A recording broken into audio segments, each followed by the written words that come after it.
ప్రజా సంపద దుర్వినియోగం చేసిన వారిలో ఎవరిని వదిలిపెట్టమని డిప్యూటీ సీఎం పవన్ కళ్యాణ్ తెలిపారు. స్వాతంత్ర దినోత్సవం సందర్భంగా కాకినాడ పోలీస్ పరేడ్ మైదానంలో జాతీయ జెండా ఎగురవేసిన అనంతరం ఆయన మాట్లాడారు. గత 5 ఏళ్లు రాష్ట్రంలో శాంతి భద్రతలు క్షీణించాయని తెలిపారు. ఆర్థిక వ్యవస్థ చిన్నాభిన్నమైందని పేర్కొన్నారు. శేషాచలం అడవుల్లో కొట్టేసిన ఎర్రచందనం కర్ణాటకలో అమ్ముకున్నారని అన్నారు. రాష్ట్రాభివృద్ధికి షణ్ముఖ వ్యూహంతో ముందుకు వెళ్తున్నామని చెప్పారు.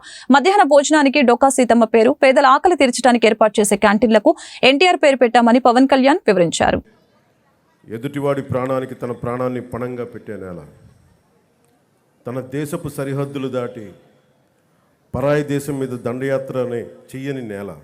అలాంటి నేల మీద ముష్కర మూకలు దండయాత్రలు చేసిన ఈస్ట్ ఇండియా కంపెనీ, బ్రిటిష్ సామ్రాజ్యవాదులు ఈ నేల సంపదలని కొల్లగొట్టిన వర్తమానంలో నియంతృత్వ ధోరణితో ప్రజా జీవితాన్ని అస్తవ్యస్తం చేస్తూ ప్రభుత్వ ఖజానాన్ని, ఆస్తుల్ని దోపిడీ చేసిన ఎవరిని కూడా ఈ దేశ ప్రజలు కాలానుగుణంగా వీరందరికీ చాలా బలమైన గుణపాఠాలు నేర్పారు.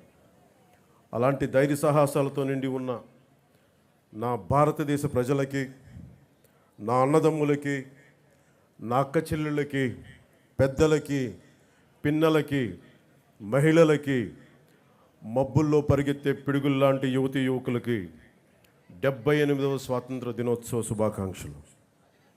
ఈ వేడుకలకు విచ్చేసిన ప్రజాప్రతినిధులు, అధికార అనధికార ప్రముఖులు, జిల్లా ప్రజలందరికీ నా హృదయపూర్వక స్వాతంత్ర దినోత్సవ శుభాకాంక్షలు.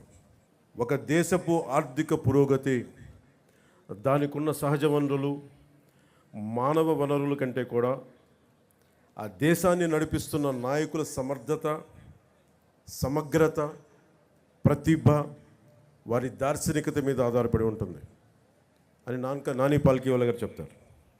ఈ 78 ఏళ్ల కాలగమనంలో, అత్యంత కష్టకాలంలో విభజన కల్లోలాలని తట్టుకుంటూ, దేశ సమగ్రతని కాపాడుకుంటూ, డ్యాములు కట్టి, కాలువలు తవ్వి, హరిత విప్లవం కోసం రంగం సిద్ధం చేసిన పండిట్ జవహర్లాల్ నెహ్రూ గారు ఉన్నారు.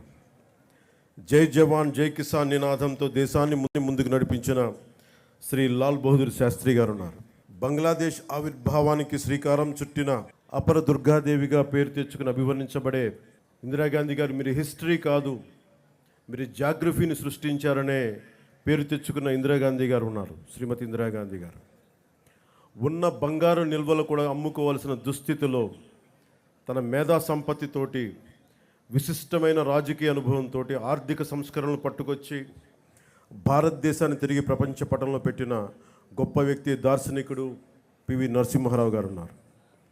ప్రతి దశాబ్దానికి భారత భూభాగం మీద దండయాత్ర చేసే శత్రు దేశాలకి, వాటిని నడిపించే నాయకులకి